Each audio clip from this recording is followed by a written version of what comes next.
This is Decentralized Radio. I'm Tristan. And I'm Ryan. The goal of this podcast is to help educate you on how to live your most optimal life.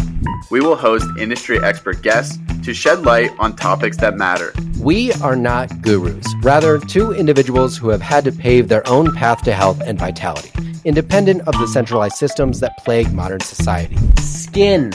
It is your largest organ, but do you know what you are putting on it may be contributing to your health problems? Well, today on the podcast, we're going to be talking to Charles Mayfield, who is CEO of Farrow Life, a skin care product company. We're going to be talking everything skin health, what you're doing right, what you're doing wrong, and why his products are revolutionary in the field of skin health. Let's dive in. All right. Hello, everyone, and welcome back to another episode of Decentralized Radio. Today, we have another great conversation lined up for you. We have the best voice in skincare, who will hopefully make you have the best face in skincare or in life as well. So that's Charles Mayfield from Farrow. Charles, how are you doing today? Tristan, I'm doing great. It's great to be here with you and Ryan. And man, we've been, gosh, how long ago did our paths cross? We've been hoping to get together for a while. So it's a pleasure to be here. Yeah. I think one of the first beef initiatives are on Twitter almost a year ago now. So time's flying by. And yeah, it's always a pleasure kind of circling back to these, connections and conversations. That's why I'm so glad we started this podcast. And yeah, we can just dive a little bit deeper and get to know each other even better and have that as a resource for our listeners. But yeah, Ryan, how are you doing today? I'm great, man. I'm excited to get the knowledge to help my skin glisten. Also, Charles, I thought of this the moment I saw you when you hopped on, but I didn't say anything because I was a little nervous. But I love your mustache. I think you look better with a mustache than without the mustache. So keep the mustache is the premise of today. Well, Ryan, thank you. There's an origin story behind the mustache. We'll get into it. Yeah. Awesome. Well, let's hear maybe a little bit about the origin story of Smart Lard, Farrow Skincare. I've heard it a little bit. It's quite a good one. And then I think it'll be nice to set the scene about just kind of discussing. It might be one of the fastest growing, things in the health space or skincare for sure is just animal-based products, which is awesome. And I think you're definitely one of the early pioneers. There's still not a lot of people doing lard-based, so I'm curious to dive into the differences there, fat profiles, etc. But yeah, how did you come upon this moment to where you realized that animal fat is great for skincare? Yeah, so Farrow sort of represents a coalescence of regenerative farming, health and wellness. I have a background, ran a CrossFit gym for a number of years and strength and conditioning, and have co-authored a number of cookbooks. And, coincidentally, Ryan, the origin story of Farrow is in lockstep with the origin story of the mustache. So maybe we can kill two birds with one stone here. But yes, was introduced to the CrossFit scene back in 2008.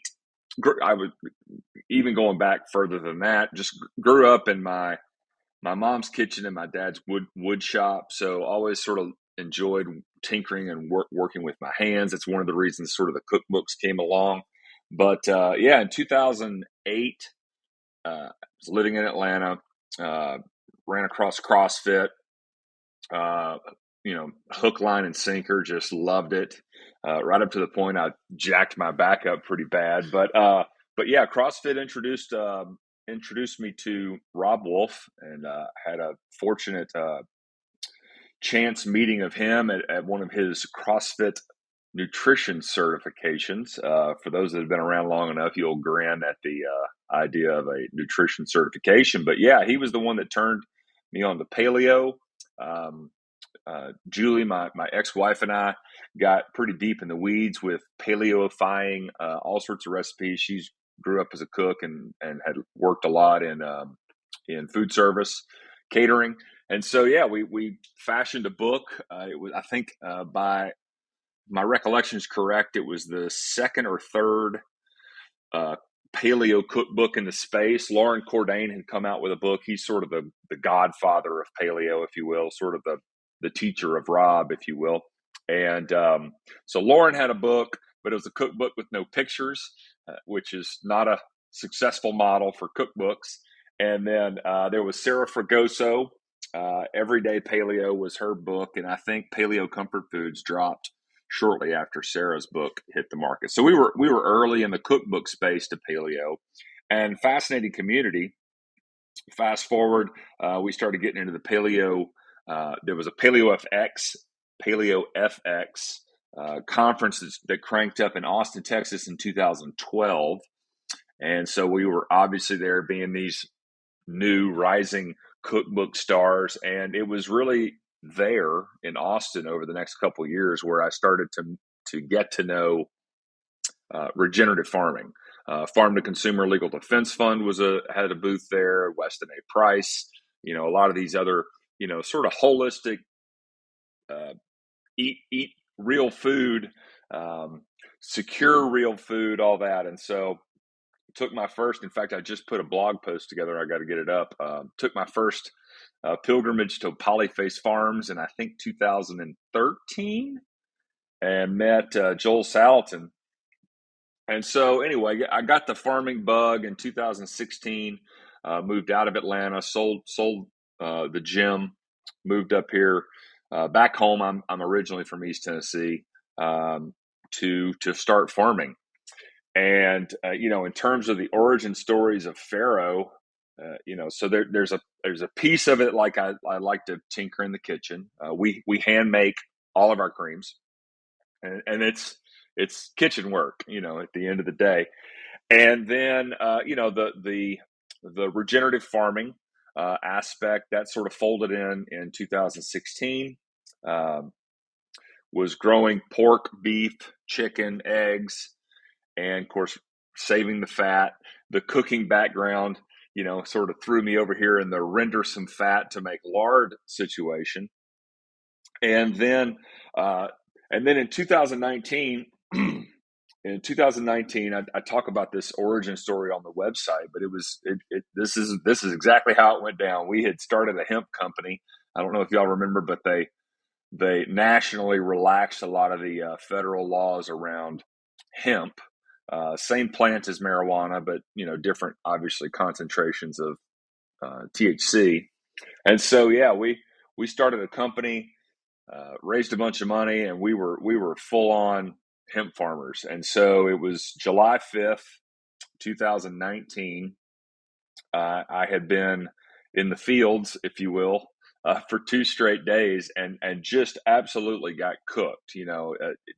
Most folks I know most folks I speak to know a bad sunburn, that lobster red, you just, your whole body is just on fire. And that's really sort of how I came home, July 5th, 2019. Julie and I at the time were going through our divorce. And so, I think she was out of town for 4th of July with the kids. So it's, for the setting, this beat to death for 2 days in the field farmer comes home, absolutely barbecued, to an empty house. I have my dog, but an empty house. I live in a small town, so all the drugstores are closed, medicine cabinets empty, and I just sort of had this epiphany. I'm like, I've got this lard that I'm cooking with in the fridge. Why not, lather up with it? And so that's what I did, and I put a healthy dose for anyone that's used our creams. It goes on pretty thick. A little goes a long way. I put a healthy dose on, rubbed it all over, and lo and behold, in like literally a matter of minutes, it was completely gone from the surface of my skin. My skin, literally absorbed this stuff, and I thought, wow, that's cool. Took a shower, went to bed, got up the next morning, lathered up again. That's a term I'm trying to popularize now, is lathering. And lathered up the next morning. So that was it, just twice. And Tristan, in a day or two, my sunburn was gone, which was fantastic. But you'll know this, whenever you do like these dietary interventions or you make a change, you pay attention, right? And so, I've had paleo journeys and keto journeys and Whole30s and all that. And so when the sunburn went away, I thought that's cool. And so every day I would check morning and evening. I checked my skin for probably 3 weeks, and I never peeled, like not one stitch. Sometimes you'll get that like grainy peel on your shoulder because the skin's always moving. Not one bit did I peel, and that was really the light bulb moment. And so, again, background in tinkering around in the kitchen, get on the Google, and it's like, how do you make cream? And so that's the origin story. I started playing around probably the next month with emulsifying. Again, you go to Google DIY creams, and it's emulsify water with fat. And so I had the beeswax and all the I've still got some of the ingredients, because beeswax is good forever, and so I've still got bags of that stuff.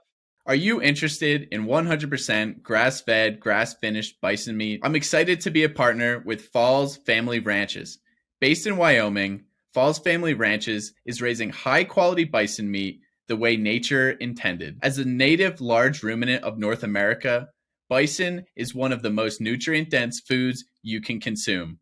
If you're interested in trying out their bison boxes, use code TRISTAN, TRISTAN, 10 for 10% off your first order. Dang, that's like incredible, actually, especially like with the sunburn stuff. I mean, me and Tristan talk about sunburn and sun exposure all the time and how to optimize your skin to receive UV light and all that type of stuff. And I'm pretty minimalist when it comes to skincare. Like I have some beef tallow products. That's why I'm kind of excited to talk about lard, because I really don't know anything about the differences or the application or maybe the potential benefit that I'm missing. So like I have beef tallow soap, I have some other stuff that's like beef tallow based, and it's definitely better than any sort of the chemical things you're going to buy at the store. And I sort of want to start there too, because I don't think people realize what they put on their skin has a dramatic impact, and not only like the skin biome itself. And a lot of people don't understand how important the skin biome is, or all the things that can contribute to poor skin health, like eczema, dry skin, psoriasis, and then even developing sunburn, like you just explored the idea of all these sort of dietary changes and skin health and sunburn effects, as well as, what you put on your skin affecting that as well. So I think there's a lot of these nuances. I kind of like to start just talking about maybe where your journey began with developing your current product, because I've seen your product being used by a lot of my friends on social media. I've seen Farrow around, and I've always been a little curious, but like I said, I'm kind of a minimalist, so I don't like to dive in without really knowing more. So that's why this is a really cool opportunity for me. And also my girlfriend, who I'm going to make watch this afterwards, because she's really big into skincare and uses literally all the wrong things. Not all the wrong things. She's in the right direction with sulfates and stuff, but all the wrong things. So firstly, let's kind of start with what's the difference maybe between beef tallow based products and then lard based products. Like what's the chemical makeup difference? Maybe what are the benefits that are not in beef tallow? Because I think primarily people are using, at least right now, beef tallow products. So explain sort of the difference and why you've gotten into lard products in the first place. Sure. So, okay. So jumping back to like big picture answering your question. So tallow is a ubiquitous term for the rendered visceral fat of a ruminant. Okay. So you can have, the most common tallow is beef tallow, but you can have bison tallow, elk tallow, deer tallow, goat tallow for that matter. And so tallow is this, again, sort of placeholder term for any and all rendered ruminant visceral fat. Okay, so we'll back up from there. We have two predominant types of fat as a mammal. Okay, we have subcutaneous fat. Everyone's familiar with. That's the belly fat, back fat. That's the bacon fat, right? To keep it on the pig front. So subcutaneous fat biologically functions as a storage mechanism. And this is very important. And so when we as a species metabolize vitamin D from the sun, or pigs for that matter, we'll get into that, or when a cow metabolizes vitamins, minerals, beta carotene from its grass diet, okay, it stores that in its subcutaneous fat. Okay. And then inside the viscera, inside the organs, you have this additional fat, this visceral fat, whose biological function, not storage, the biological function is padding. It's like the seatbelt for your kidneys, right? And so it's called kidney fat. Suet, beef suet is kidney fat. And so it's wrapped around the kidneys. If you've ever seen, like raw suet, that you can buy it from some various farm proprietors and whatnot. You'll see little bits and pieces potentially of like red, fleshy. Usually, what that is sort of like leftover trimmings from like the kidney, or maybe they nicked a muscle when they were trimming it out. But it's usually very clean because it's inside the organs. It's not really touching anything from a meat standpoint. The reason that's important to understand is because visceral fat does not preferentially store things, okay? And so you can feed and especially with a ruminant species. So I'm talking about a bunch of different things, so sorry I keep jumping around, but ruminants are multi-stomached animals. They are herbivores, okay? Over here on the pig side of the house is a monogastric animal. So pigs and humans biologically are way more aligned in terms of how they metabolize vitamins and minerals, how they digest things. The rumen in a ruminant is this extra stomachy process where they bring in it's basically a glorified sauerkraut pot inside of the animal, right? You've heard the term a cow chewing its cud, right? So a cow or any ruminant will go out and they'll harvest grass, they'll mow the grass down, and it goes into their rumen, and it sits there and ferments for any number of hours, right? And all the bugs and microbiota, we'll talk about microbiotics and the microorganisms in a minute, but it sits in there, and at some point they go somewhere and they sit down and cough back up this somewhat digested material, and they chew it, and then they swallow it and get it into their stomachs. The point is, we have tallow, which is rendered visceral fat, okay? You can raise a ruminant animal in any number of situations, environments. You can feed them poorly. You can crowd them up. There's a bunch of things you can do. You can even, in many respects, inject them with a hormone or an antibiotic, and the likelihood of that toxicity making its way into the visceral fat is zero, because it's not going to, the animal's not going to store things in its visceral fat. Does that make sense? Fantastic. Okay, so we kill a lot of cows in this country. We eat a lot of beef. Fantastic.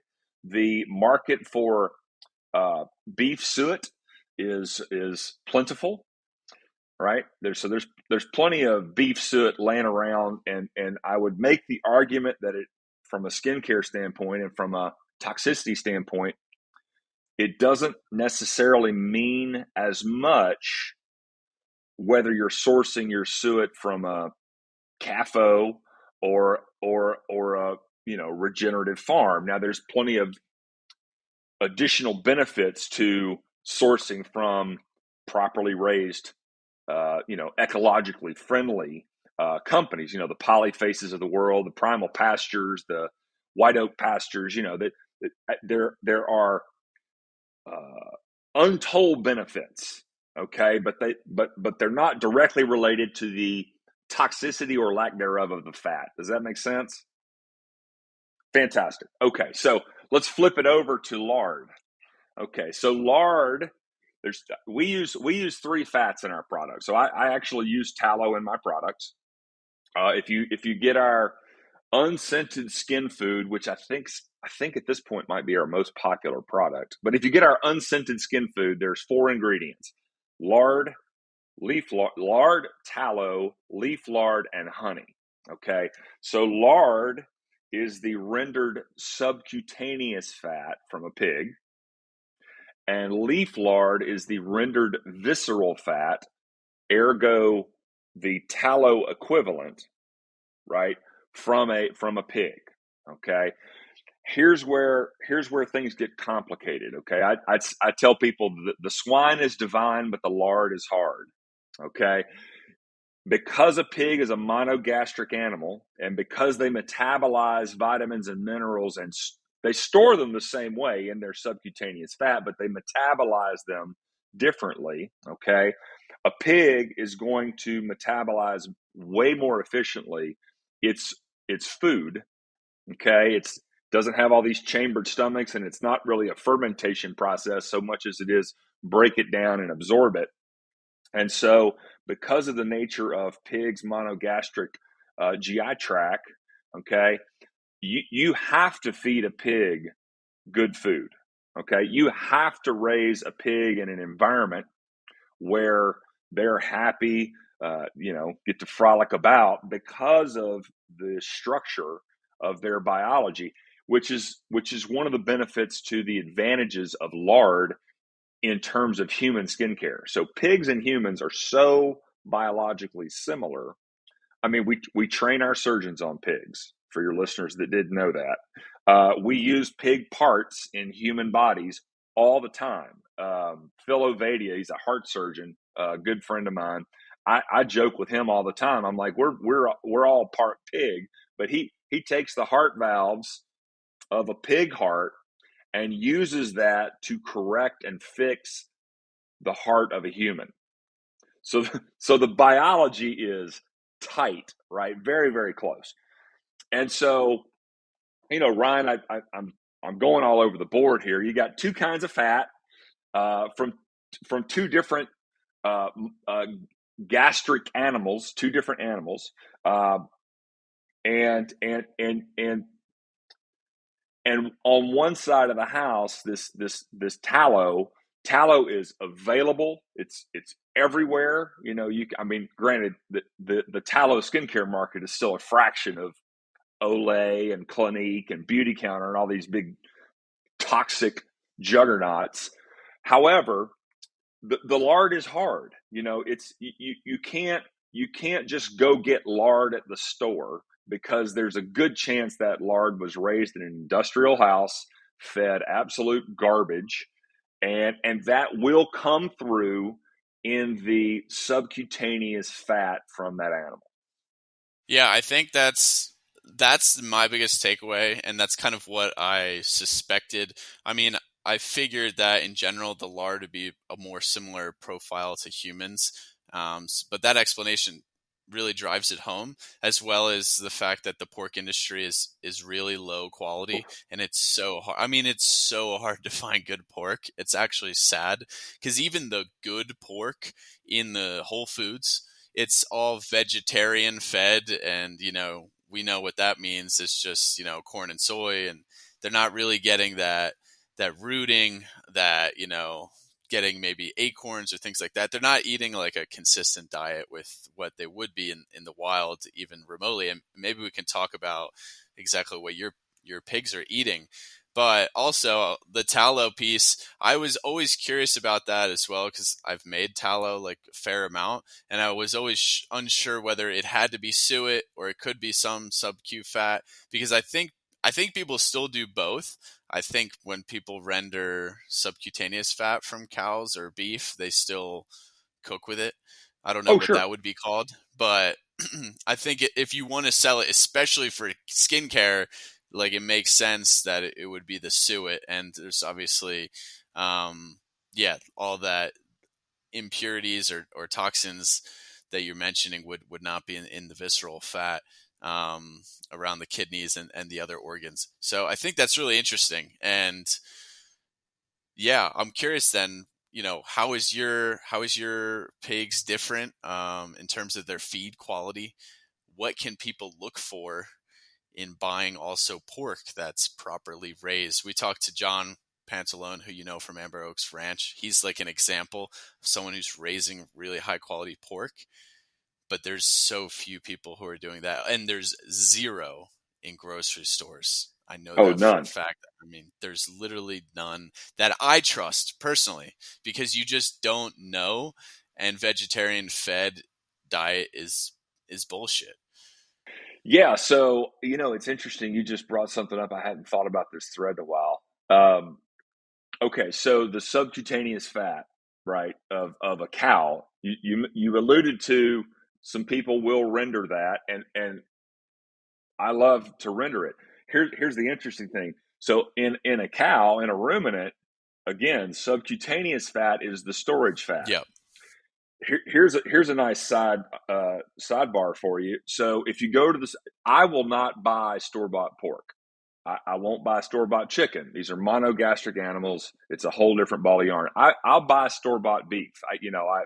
I've been raising my own cows. Sometimes I don't have one ready for the butcher, and so I'm good with that. So everyone's familiar with. They've been to the grocery store. If you've seen a grass-finished ribeye and you've seen a store-bought ribeye, the biggest difference visually is the store-bought version is the fat is white. And in a grass-finished animal, the fat is yellow. And this is a perfect entree into this storage versus not. Cows store beta-carotene in their subcutaneous fat. In the absence of beta-carotene through their natural diet, ergo a feedlot, they will pull stored beta-carotene from their fat stores in order to give them their sort of daily vitamin of beta-carotene. And so this is why the fat of a industrial, feedlot cow is white. It's just leached over that 2 to 3 months of finishing. Now, why do you not see as much rendered subcutaneous beef fat? I'll tell you why. Because it's damn hard to fatten up a grass-finished animal in the same capacity that you can in a feedlot. And so that fat, fat's where the flavor is, right? And so if I'm making I would sold beef for years. I would never grind anything less than 85-15, but my standard grind was usually 80-20. So that's 20% fat, 80% meat, right? Well, you're not going to have any leftover fat to render if you're doing an 80-20, grind, because there's just only so much to go around. And so I'm not saying not to render it and not to use it, but you're going to be hard pressed to find it. Yeah, no, that's a great point, by the way. I was just kind of asking about the quality of pork in the feed, and maybe I'll add a little to that, right? Because we know, you can get away with more with beef in terms of the fat profile, and we can start talking about the saturated versus unsaturated fatty acids, which I'm also very curious about, because I've heard a lot of things in the skincare space.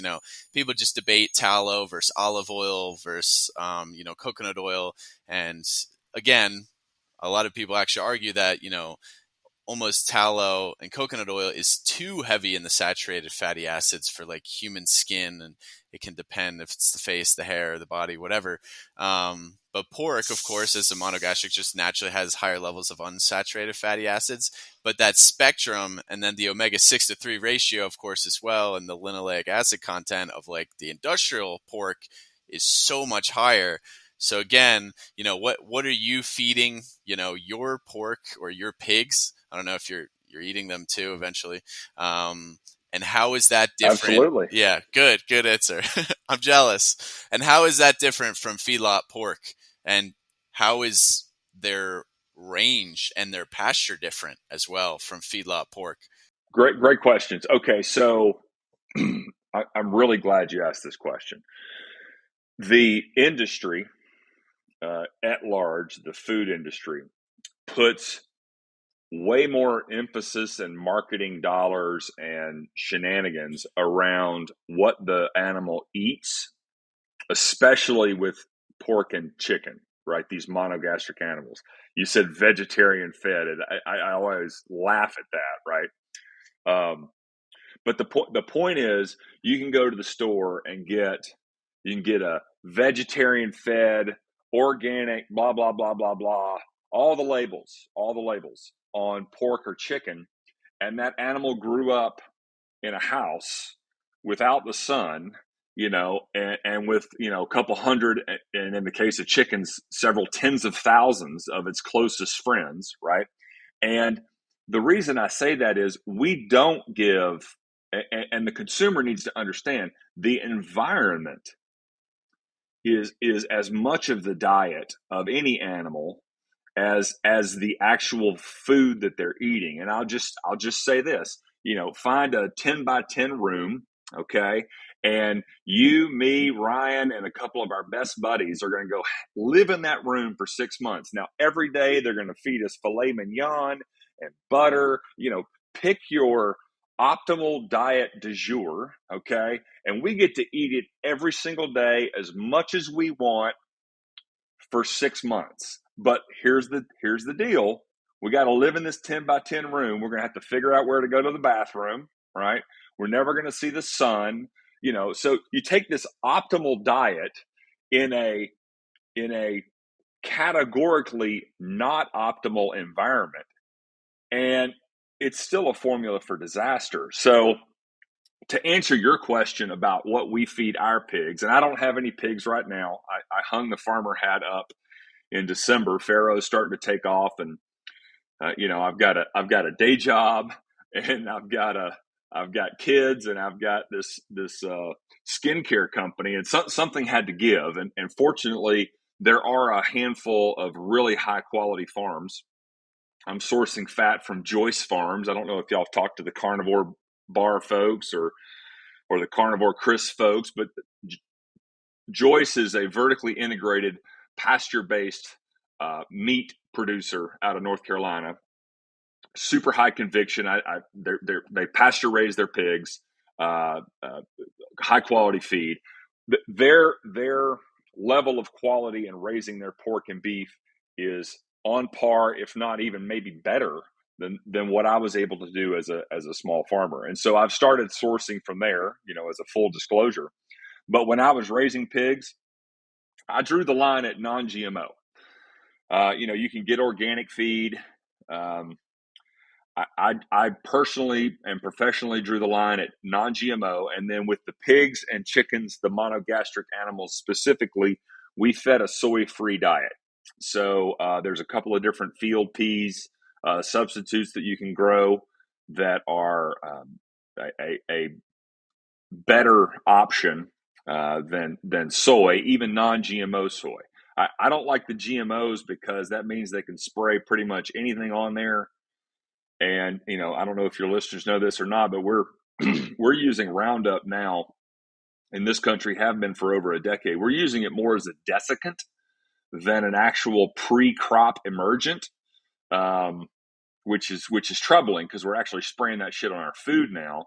I can unpack that real quick. So a desiccant is going to kill and dry something out, which is exactly what Roundup was designed to do, is just kill everything except for the corn or the soybean that it was, that's genetically modified.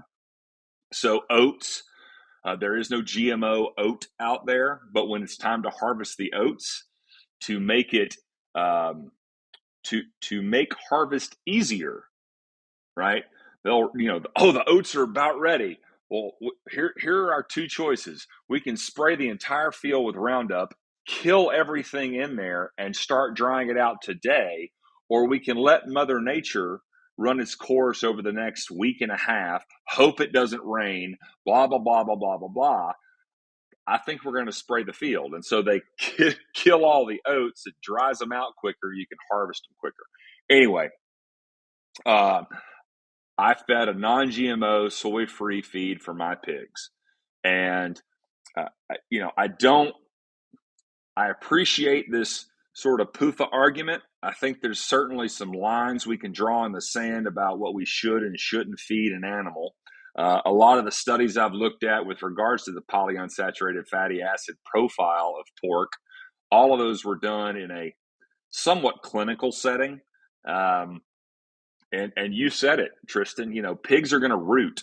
They're going to eat a grub worm every now and then. They're gonna chew the fungus off the side of an old stump. They're going to eat almost anything. And so I think, and environmentally, again, back to the 10 by 10 room. It doesn't matter what you feed us if we're stuck in this room for 6 months. We're going to be sick and not healthy. And so yeah, it's a non-GMO feed.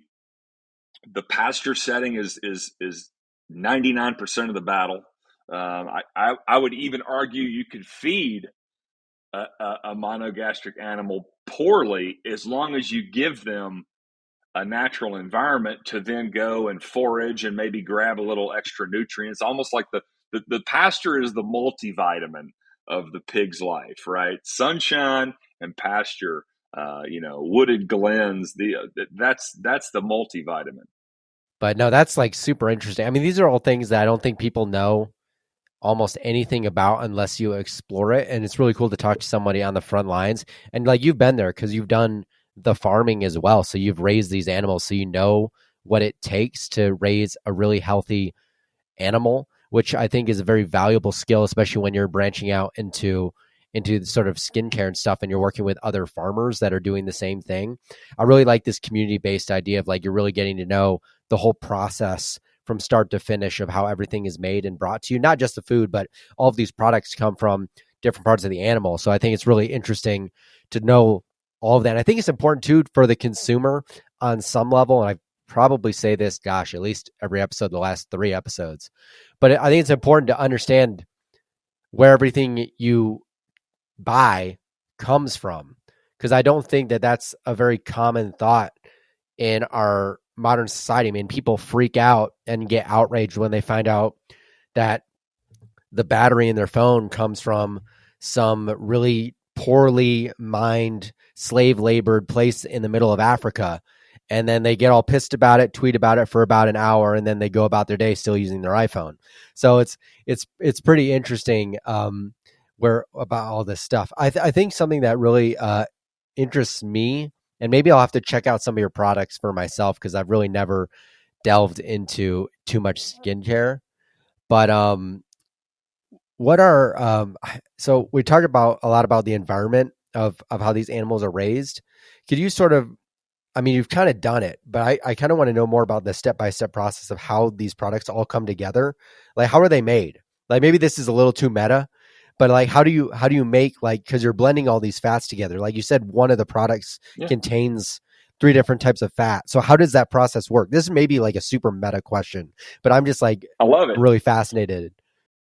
All right, so let's go through the full life cycle of Farrow. Okay, so Yeah. And I'm going to bring it all the way back to the beginning. So Farrow, the term Farrow as a noun, and for your listeners, Farrow, not the Egyptian Pharaoh.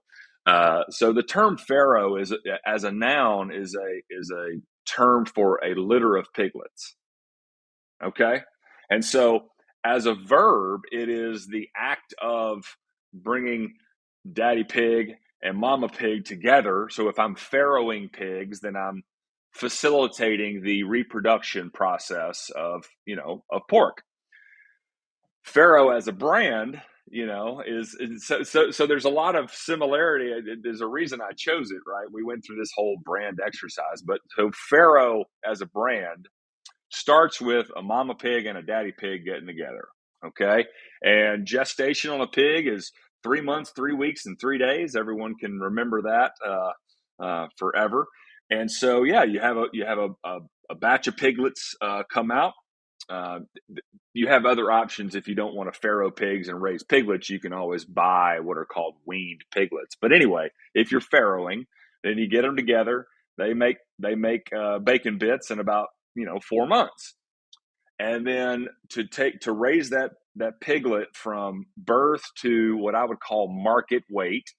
Okay. So anywhere from 275 to 325 pounds, that's generally recognized as sort of a solid market weight for a pig, is going to take about 8 months, 8 to 9 months. And so you do that. Tristan said earlier, I guess you eat your pigs. Well, hell, you don't raise a pig unless you're going to eat it, right? This amazing gift God has given us, this animal. They're going to have a great life, and we're going to eat them. And so 8 months, 9 months from birth, we take them to a processor, and they're slaughtered. And pork chops, bacon, sausage, ham, Boston butts, all the things, right? But also is this excess. Pigs are very, very good at metabolizing and storing fat. So you have this excess of back fat, belly fat, and also leaf fat. Leaf lard is the tallow, remember? So you have this leaf fat over here, and then you've got all this extra subcutaneous fat. So what do you do with that? Well, you grind it up and you render it. And so that's what I was doing. I was rendering it and cooking with it. But then, so where does Farrow go from there? So we've got, imagine a kitchen countertop with 3 vats of fat. We got a little tallow over here, we got lard over here, and we got leaf lard, and we have our own sort of proprietary blend of these things. I'll bring this up because it's important, because I use tallow in my products. Tallow at room temperature is solid as a rock. You know this, like you can't dig your finger down. It's a balm. It's very, very solid. Lard is not. It's creamy. It's you can spoon it out all day. It's more akin to a traditional skim cream. And so when I was playing around with formulas, it was probably 6 months of just tinkering with the ratio of fats in our products to sort of get what I call the viscosity right. So, at room temperature, if it gets too hot, our stuff is liquid, which is the same for tallow, but tallow, it's a little higher liquid point. Anyway, so I've got these vats on the kitchen counter. I do the ratios. We put the honey in. It goes in a big mixer, get it going, whip it up. I say whip it up. Our early face food recipe was whipped.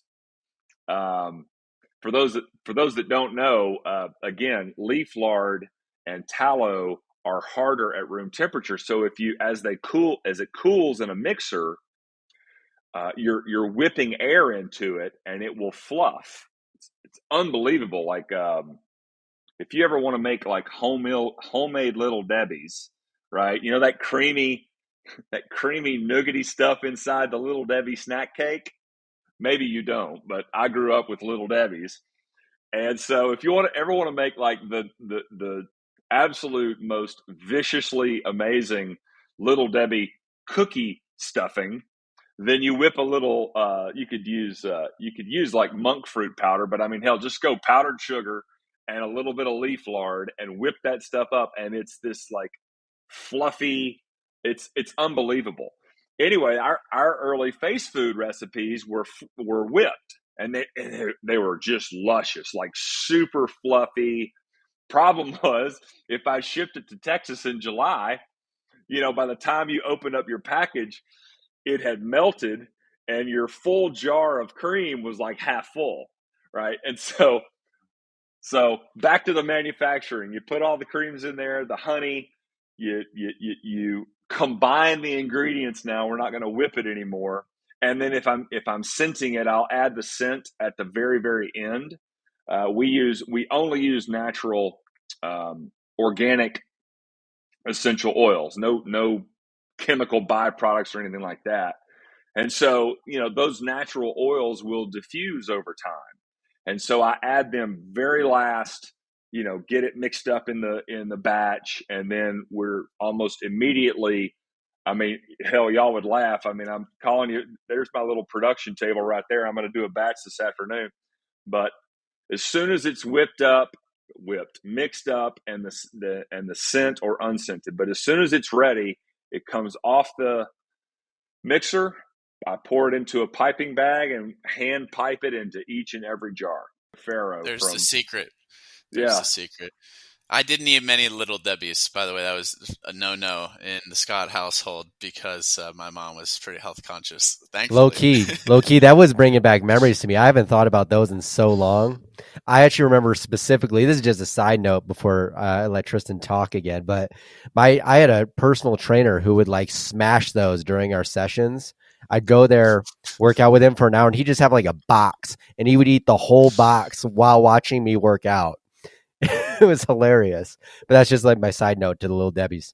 Yeah, the Little Debbie's. That's so funny.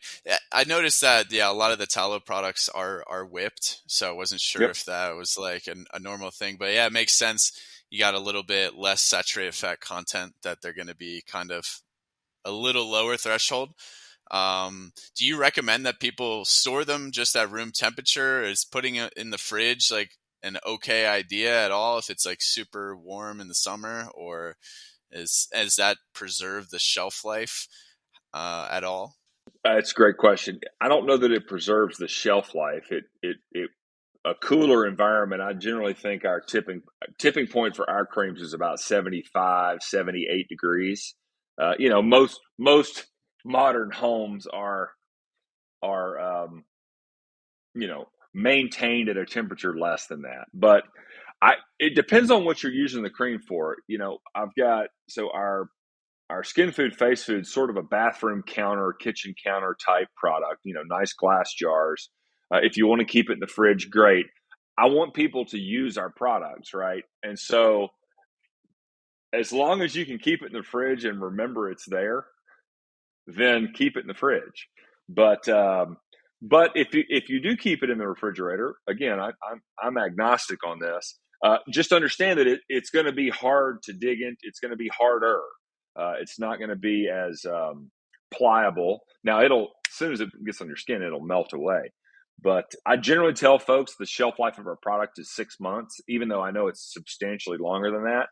But if you buy a scented product, because of the natural essential oils and their ability to diffuse over time, I don't want someone to buy a product from me and then decide to open it 6, 8, 12 months later and it doesn't smell like, lavender and sandalwood. But the lard and the tallow and the leaf lard is good for a long time. The utility of these fats over the long run is unbelievable. Yeah, I noticed that as well. Like just making beef tallow, bison tallow, it's so nice because you don't even have to worry about it. And you could vacuum seal, you could put it in the fridge, freeze it, but like in general, just at room temperature, the storage seems pretty incredible. So I know we lost Ryan, who's going to like join back here in a second, but I kind of also wanted to get in something he touched upon earlier. We talked about, yeah, what's the problem with skincare traditionally, right? Like we have all these skincare options. I don't know what the number is. Maybe just the billions of dollars in this industry, and it's all garbage. It's all chemical garbage. And what blows my mind is how much people are paying for skincare routines. And I look at it from a holistic perspective. I think you probably agree. A lot of your skincare issues are a reflection of your internal health and the health of you as a person. But you still get breakouts, you still get sunburn, of course, and it happens. And dry skin out here in Utah, Wyoming is really common. So it's nice to have a better, cleaner option. So I'm curious, how do you market lard? What's the real issue with current skincare and how that's just destroying the microbiome on our skin? I know a motto for you and a lot of guys is, if you wouldn't eat it, don't put it on your skin. Part of the problem is we don't recognize that our skin eats things. If you look at consumer protection, okay, which federally speaking is rather abhorrent anyway. However, for whatever reason, we take the idea of eating something more seriously than we take putting something on our skin. And fair enough. But Tristan, this is part of the problem.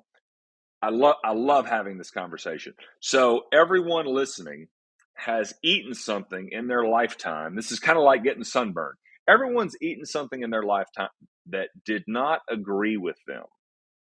Okay, what happens? Well, we have an emergency evacuation out the north tunnel or south tunnel plan, right? Everyone's puked and everyone's had diarrhea. Like it's just these are as common as the cold. It's like death, taxes, and diarrhea, right? And so, and that is by evolutionary design, right? So what was the greatest dietary threat to humans? Arguably, it was rancid meat. Okay, this is one of the reasons why we have two different smelling systems in our body. I learned this through the pandemic because people started losing their smell and taste, right? You have two different olfactory systems, one to smell ripe, fresh flowers, and one to smell noxious, this is going to kill you kind of stuff, right? Those are two different systems. And so we're built as a species, we're built to avoid as much as possible putting something in our mouth that's going to kill us, okay? But as a backstop, we have this microbiotic, environment down there. We've got all these various acids and, we've got a backup emergency evacuation system because for millions of years, eating spoiled, rancid meat was not good for us. This is actually the reason why women will get morning sickness. They'll get food aversions, and most of the time, those aversions are around proteins, because proteins could go rancid, carry bacteria and viruses and microbiotic things that would kill us or harm the fetus. And so I love pulling on this thread because morning sickness and food aversions in pregnant women is directly tied to this gastrointestinal emergency evacuation system that we have. Okay. Now flip that over to skincare. And I want you to, look outside in the natural environment. What are the things that were deadly to us from a naturally occurring compound standpoint? Little to none. Okay, you got your poison ivy over here, you got your poison dart frog over here, but I mean, hell, you learn to identify that stuff very quickly. But Tristan, in a natural ecology, there are very few things that our skin would have had to evolve to fight. Yeah, no, it makes sense. It's just some poison oak and ivy, and that's about it. Yeah. So fast forward to 1938, we have the Food and Cosmetics Act of 1938. This is the preeminent inaugural sort of consumer protection federally guidelines around consumers. Cosmetics at the time, this is 1938. We figured out diesel gas. We're still putting lead in gas instead of taking it out. Like the industrial chemical and petroleum derivative choices of toxic chemical and petroleum byproducts that were applicable to our skin in 1938 are none, effectively none. And so the Food and Cosmetics Act of 1938 comes out. There's only one ingredient in skincare that requires pre-market consumer safety testing. That is color additives. Okay, because you got what are you making colors out of back then? It's all these charcoals and various compounds. Natural dyes. Yeah, that's right. So even back then, but we also, if you look back, I mean, we were putting arsenic and goddamn everything back then. Yeah. Marketing it as a skincare like elixir, right? Anyway, so this act comes out. It's 1938. If you're putting a color additive in your cosmetics, you got to pre-market test it for safety. Okay. Fast forward 60 years later, 50 years later, let's see, no, it'd be about 40 some odd years. In the 70s, they updated the act.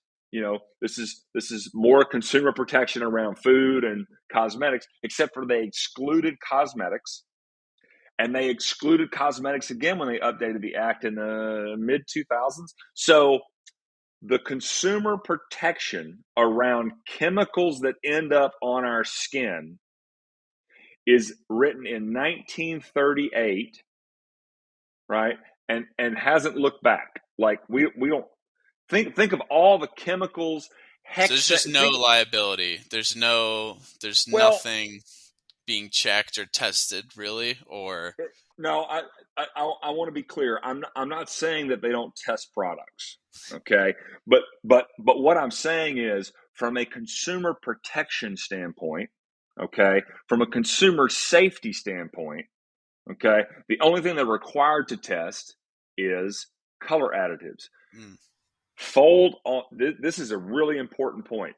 There's a difference between testing a product to make sure it doesn't hurt you and testing a product to see how much it helps you. You follow that? 100%.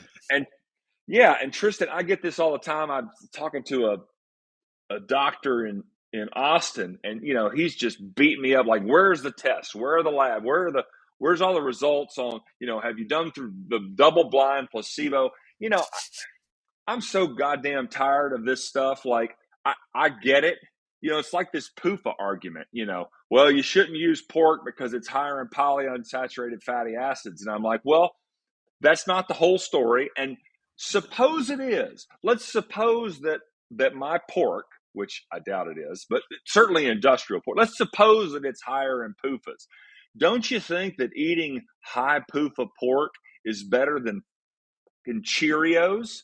Like, I get so lost in the weeds with some of this like granular, like I have to have a double blind. No, pigs are so similar to humans that we use their organs inside of our bodies. Okay. Let's start there. I can show you on my phone.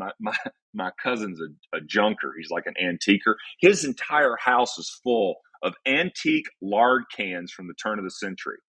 Okay. So 120 years ago, you would go to the store and bring home a 50-pound, you've seen those popcorn tins, like the popcorn tins for holidays. You would bring home a popcorn tin full of lard from the store. And we didn't have refrigeration. We didn't have HVAC.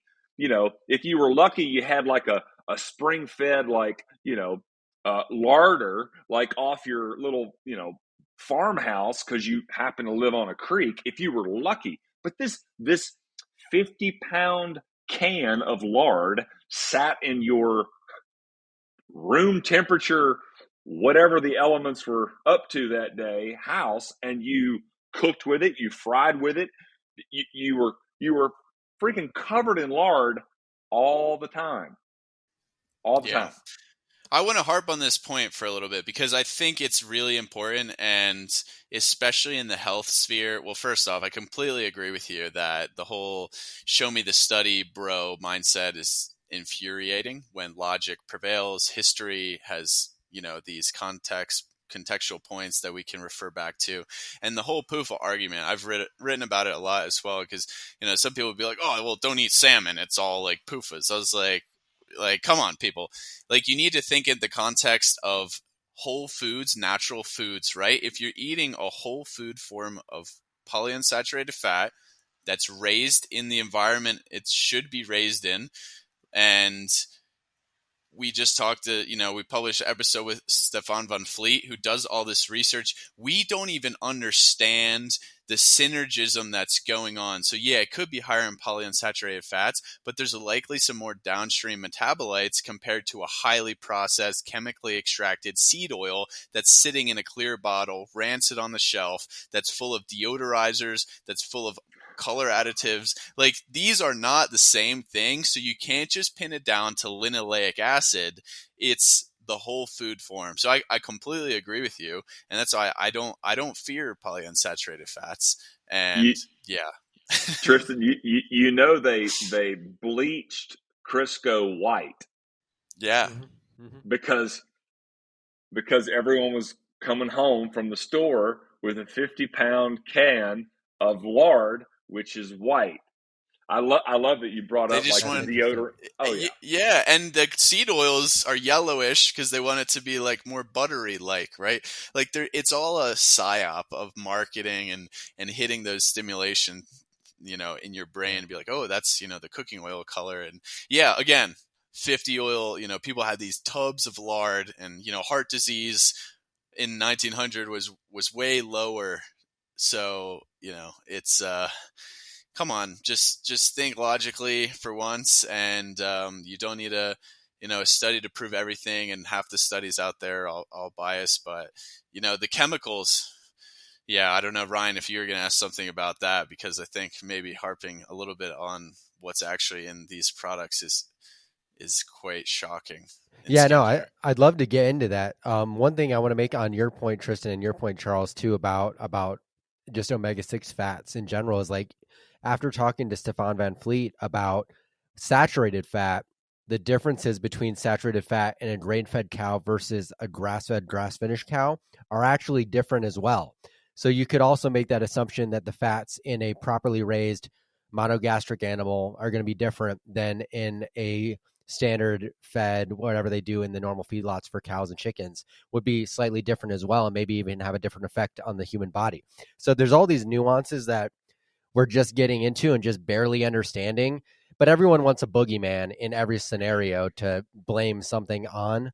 And I mean, the thing is, normal doctors do this too in a different extent, but you really just got to open your mind to that everything affects everything. And so it's never going to be usually A equals B or A plus B equals C always. So it's a little bit different. But yeah, let's talk about some of these chemicals, because I think people don't really know what they're putting on themselves at all. And so I think it'd be cool to get into that. And my dad, just for preface, my dad has worked in the pharmaceutical business for his entire career. And so I hear a lot about FDA audits, like constantly. And so I get to hear about the process of the FDA coming in and looking at operations from a pharmaceutical standpoint. And I'm not majorly impressed. So I think people live under this umbrella delusion of, oh, well, we have the FDA and all these sort of organizations of the government. They're keeping us safe and making sure that blah, blah, blah doesn't happen. But Roundup is banned in all of Europe and not here. Why is that? Why are there all these cancer scares coming from Roundup, et cetera? So yeah, let's talk about some of these chemicals and sort of the things that maybe people aren't thinking about. yeah, happy to. Well, I mean, I'll keep it. I'm just a dumb farmer that slings lard sometimes, so I'll keep it kind of high level. There are 11 prohibited chemicals for use in skincare in the United States of America. This is the list by the FDA. So the FDA says you can't use these 11 chemicals when you're making skincare. Formaldehyde not being one of them, by the way. Apparently it's great for anti-aging. It just like strips the layer of skin off, whatever. There are, by contrast, and you said this, Ryan, I love to look at the EU. You brought up Roundup, so it's not illegal over there, but the parts per million. Actually, there's some countries I think that are making it illegal in the EU now, but their parts per million, their tolerance level for parts per million in the EU is like 10 times lower than ours in the US. By contrast, again, there's so many similarities between food and cosmetics because they all should be born out of the same place, the farm. Anyway, yeah, there's over 1,300 chemicals on the controlled banned or highly regulated list of ingredients in skincare in the EU. So 11 in the US, over 1,300 in the EU. And, what are these chemicals doing? So this is a fun origin story. So, back to the sunburn, right? And holy cow, the lard works in mysterious ways, right? That's we say that all the time. So what did I do? I got on the Google and I DIY'd, right? And how do you make skin cream? Well, you take distilled water and you take a fat, in my case, it was lard, and you get an emulsifier, that was the beeswax, and you heat it all up. This is, again, DIY, this is how you make it. And so I make these creams. Ryan, they were so luscious. These water-based lard creams were stupid, right? So lusciously good until 7 or 8 days later when they went rancid and looked like a petri dish of black mold. Okay, that's not going to work. So then, what's the next DIY Google? Essential oils that are antibacterial, antimicrobial. Okay, here's some lavender and here's some this. And here. So I start just pouring that shit in to make my next batch. Again, luscious, beautiful. Couldn't beat it until 7, 8, 12 days later. Even after putting it in the fridge, it turns black. Okay. I did not make the next step. I intuitively, I was, again, back to intuition. Well, it's not the fat that's causing this. It has to be the water, because Lord knows I pour my bacon drippings in a coffee cup, every day after cooking bacon, and it just sits on my kitchen counter for months and never goes bad. It can't be the fat. And so what do? I take the water out. This is when the tallow starts to come in. So we start playing with these ratios of creaminess. But here's the point. Your skin, our skin, is covered in all these bugs. We've got this huge microbiome. It's so funny because this light did not turn on for me probably until 6 or 8 months after we'd launched the company. I was like, holy shit, I forgot. So the chemicals in parabens is a common culprit. Parabens are, this derivative that are antibacterial, it's a preservative. It also disrupts our endocrine system. It's an estrogen signaling compound. There's all sorts of other nefarious shit going on with it. But why is it there? It's there to keep bacteria from growing. Well, the problem is your skin's covered in bacteria. Why is our skin covered in bacteria? Hell, I don't know. We understand less about our microbiome than we do about space. We're learning as we go, but intuitively, if we weren't supposed to be covered in 5 to 7 pounds of bugs, here 2 million years, 3 million, 30 million years into our evolution as a species, then they wouldn't be there. So intuitively, they're there for a reason. Is it a microscopically thin line barrier between us and the sun? So it's like our natural, sunscreen. Maybe is it? In fact, I've thrown this question out to some biologists, and I haven't got an answer yet. Are these little organisms the things that consume and protect us from when we do brush up across that? Hypothetically, that poison ivy plant and get that oil on our skin? Is that microbiome there to bludgeon the effects of that? I don't know.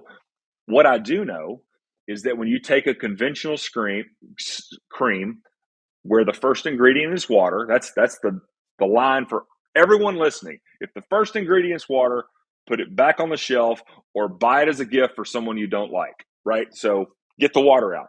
My point is there are chemicals and compounds in that cream that dysregulate your endocrine system, estrogen signaling, all the other stuff, and they kill bacteria. So rubbing it on your skin, which is covered in bacteria, is a really good way for you to napalm your natural skin biome. Now, will it grow back? Sure, at some point. Hopefully, if you're not putting the cream on every day, it'll grow back. And so, Ryan, I'm not a chemist. I'm not a scientist. I just sort of sit back here and go, intuitively, we're an animal. Pigs are an animal. We're a monogastric animal that loves the sun. They're a monogastric animal that loves the sun. Bacon tastes delicious. Look what else I can do with this amazing fat that comes off this animal. I leave it there. Yeah, I think it's so important because, we've become more knowledgeable about the gut microbiome. I mean, people still take a ton of antibiotics, the normal folks, but at least in the health space, it's like, yeah, it's all about the gut microbiome, yada, yada. But people forget we have a skin microbiome. We have an oral microbiome that's extremely important as well. I mean, like, it's everywhere on your body. You have to realize that. So I think it's really important. I've definitely come a long way the past 3 years to swell, and I'm super minimalist. And then, yeah, only using really animal-based products, or 1, 2, and 3 ingredient products for skincare when needed. So I guess, as we wrap up here, like I kind of mentioned, it being like skincare being like a holistic view on your health, and tallow, lard, these products are fantastic when you need them. But how do you kind of educate people and tell people how to achieve, great skincare from the inside out in terms of, a health routine? What have you found, through your paleo days that, works the best for just, having great skin and on the front lines kind of before you get to these autoimmune issues or things like that?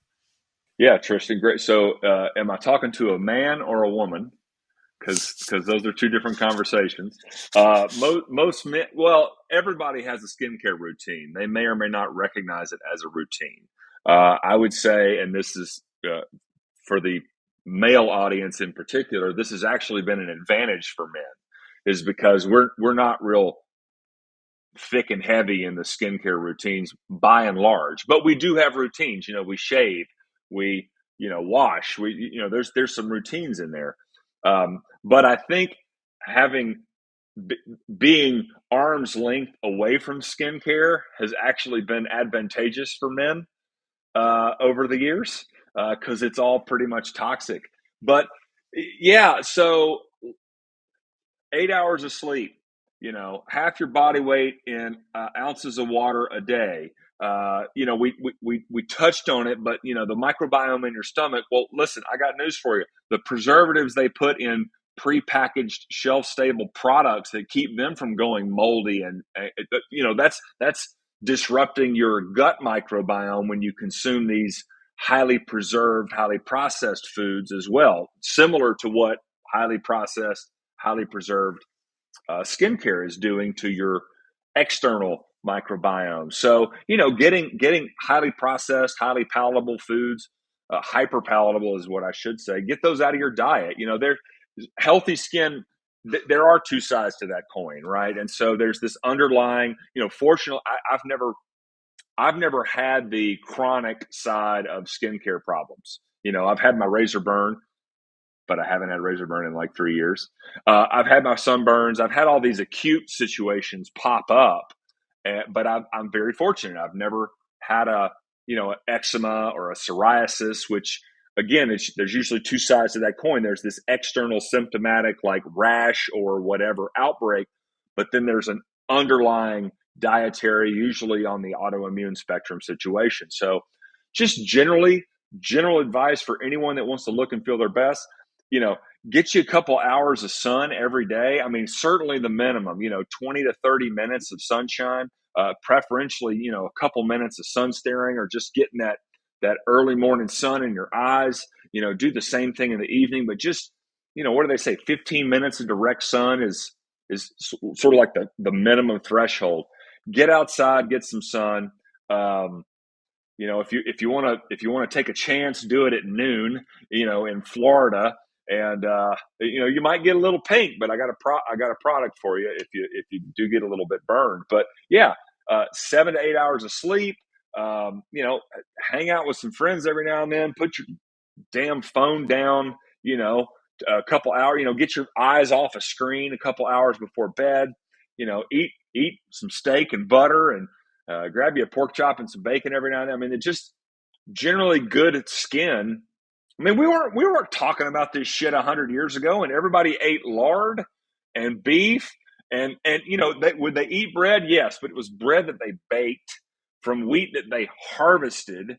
Right? We've outsourced and given these food companies so much control and convenience. I'm not here to not say that convenience is awesome, but at what cost? Like, if we're going to completely outsource our food to Procter and Gamble, but for convenience, oh my gosh, I'll tell you a quick funny story.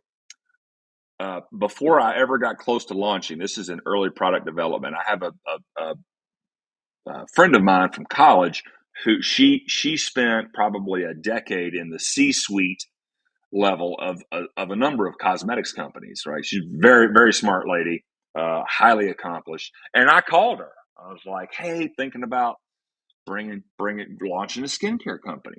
This is no exaggeration. The first question out of her mouth, not, hey, it's great. Oh, I'm excited. That's fantastic. And she's she's C-suite, right? She's all business all the time. First question out of her mouth was, what's the shelf life of your product? My answer was, I think it's 6 months. It could be longer, but I have trials going on now. I'd made a batch and I'd open them every month and document, did they smell okay and all that. She goes, you don't have a skincare company. What do you mean? Minimum shelf life for you to have a skincare company in my world is 2 years. 2 years, right? Because you got to be able to make it in mass in this, Willy Wonka style industrial sludge factory, and then it's got to ship, and then it's got to sit on a warehouse shelf for 6 months, and then it's got to go to the retailer, and maybe it sits on the shelf there for another 2 months before someone comes on and buys it. And that was so telling to me that, first of all, I was onto something, and secondarily, the entire skincare market is set up to freaking poison us. Yeah, I mean, just look at the ingredients. Like, it's like a paragraph of stuff nobody can pronounce. I mean, it's worse than food. Like, in food, you can actually, all right, calcium phosphate, blah, blah, blah, citric acid. Like, these are almost things that you can pronounce. In skincare products, it's like the whole slew of just petro-based chemicals that nobody has any idea, or shampoos. I mean, the whole personal care space is just, it's actually insane. But I really want to, just summarize, highlight everything you said is really important. The 10 by 10 box, the lifestyle, the environment that, yourself as a human and the pigs are raised in is probably just as important, if not more important. Like you said, 99% of that. And people could learn a lot from that. I know we harp a lot about diet in the mainstream health space because I think it's a very tangible thing that people can change in their lives, and it does matter. But you could probably move the needle even more if, like you're saying, you get outside, you're moving, leave the phone at home. We're big on that, so I'm really happy to hear you say that. And we know the sun, when you get the right amount of sun, I mean, it's great for your skin. It's not gonna give you skin cancer if you have that solar callus and build up appropriately and get the melanin that you need to protect yourself. So that's all fantastic. We could learn a lot from pigs, it seems like. Clearly, we could be part pig even. But Charles, thank you so much. Where can people find Farrow Skincare? What are some of the products you have? Maybe I think you got a new one out, right? Something dermis. Yep. And yeah, where can people find you? Sure. So the website is farrow.life, FARROW.life is the website. I believe, I think Instagram is Farrow Skin. I think Twitter is Farrow Life. I'm still trying to keep up with all the social media channels, but yeah, we have 4 products. We just launched Epic Dermis. Man, I can't believe I don't have one sitting out here to show you. But yeah, so our flagship products are face food for the face and skin food for sort of the neck down. And then we have a CBD elixir. Remember that fateful sunburn moment? I have some high quality CBD that I track sort of seed to seal. And so we use that as a sublingual elixir in what we call our total skincare bundle. So this is, again, sort of a bathroom counter, kitchen counter sort of trifecta of skin goodness. You can buy them separately, but no, we just launched Epic Dermis, which is a portable, packable aluminum tube. take it on the go. Epic Lives, are hard on your skin. And it's at a lower price point as well. I think that retails for $40. Highly effective stuff across the board. All of our stuff, little goes a really long way. For your listeners, if they the code first order will save them 15% on anything they want to try, and we ship. Good Lord, we ship anywhere in the contiguous U.S. and now we're shipping. I just shipped something to South America the other day, and Canada, and who knows where else. So. No, that's awesome. So like you have skincare and body care or face care. What's the difference between like face care and body care? Fantastic products? question. Yeah. So the difference is we formulated our face food. It's a little lighter, and we use more leaf lard. Remember the whole storage conversation? Okay, so leaf lard at the turn of the century was prized as a baking fat, so making your biscuits or your pancakes, because it's not a storage fat. Leaf lard is odorless and colorless, right? And so and tasteless. There's no flavor to it, and so it would not impart a flavor on your biscuits. It would let the biscuits come through, right? Lard, by contrast, does store all of those flavors and smells. And so our face food product is formulated to have, for lack of a better term, less animal fat smell up by your nose. I don't, and it's fantastic. It's face food is fantastic. The skin food is neck down, more lard, further away from the nose. A little bit more honey, a little bit more essential oil. And of course, I'm referring to our scented product there, but scented and unscented products.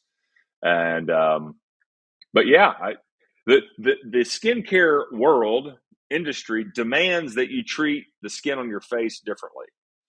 And so rather than trying to walk through hurdles, convincing some woman in Nebraska that the skin food we have will work great on your face, here's a face product, and it's fantastic. It's fantastic. Makes sense. I mean, I've always wondered that, because there's always the face products versus the body products, and so I wondered like what the actual difference was. The difference is not in biology. The difference is in beatings. Like my elbow goes on the table, right? I don't take my lower eye and prop it up against a tree. Like my hand or my elbow or my shoulder goes against the tree, not my lower eyelid, right? And so it's biologically very similar. It's biologically the same. It's a wear and tear issue, by and large. Which I let me end on this point. I know we got to go at some point.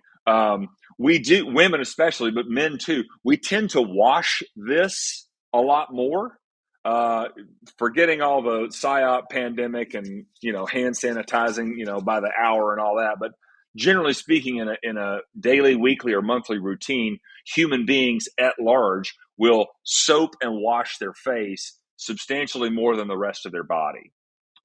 Especially women, taking off the makeup of the day and all that. I would encourage everyone to not use so much soap. A warm water, a washcloth. When you soap, you're stripping away all the natural oils that your body does produce, which thereby encourage overproduction of natural oils, right? And so that's another, back to Tristan's thread earlier, like optimal skin health. Like, don't strip all the oil off your skin all the time. No, it's so important. I use less soap now than I ever have in my life, and I think my skin looks better. I feel better. I just use warm water on my face. Actually, I don't use any soap now. I think it's so funny because it's literally the opposite of what all these mainstream dermatologists, I mean, pretty much anything with the sun exposure too, is the total opposite. So I think it works. It makes sense. Keep that natural skin microbiome thriving. If you do need some assistance, it's dry, you get sunburn, Farrow is there for you. So Charles, thank you so much for coming on. We really appreciate it. And thanks everybody for tuning in to another episode of Decentralized Radio. We'll see you next time.